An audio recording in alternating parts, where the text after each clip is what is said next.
Husband और wife इस बात को बहुत ध्यान से सुने कि अल्लाह ने आप दोनों को एक दूसरे का महरम और एक दूसरे का लिबास बनाया है। आप दोनों की तकदीरों में अल्लाह ने पहले ही आप दोनों को लिख दिया था। जिस रिश्ते को अल्लाह ने बनाया है उस रिश्ते को आप कैसे आसानी से तोड़ देते हो, या उस रिश्ते की अहमियत क्यों नहीं समझते।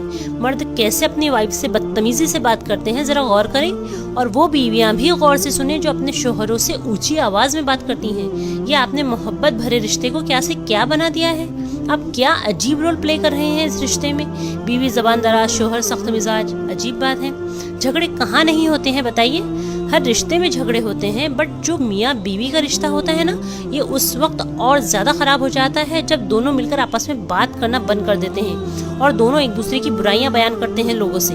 भले शोहर और बीवी में कितना ही झगड़ा क्यों ना हो जाए, आप अपने गुस्से, अपने एटीट्यूड और अपने ईगो को साइड में रखकर अपने रिश्ते को बचाने की पूरी कोशिश किया करें।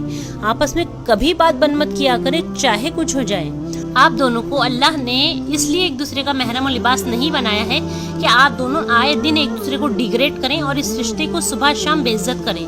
नहीं मेरे भाई बहनों, एक दूसरे से मोहब्बत से रहा करें। अल्लाह ताला ने इस रिश्ते में मोहब्बत और उल्फत रखी है। जितना पॉसिबल हो सके आपसी झगड़े आपस में ही सुलझाने की कोशिश किया करें। अपने रूम के अंदर ही अपने मामला सुलझा लिया करें, ताकि रूम के बाहर के लोगों को भनक भी ना पड़े और ना ही कोई थर्ड पर्सन आकर आपकी लाइफ में इंटरफेयर करे।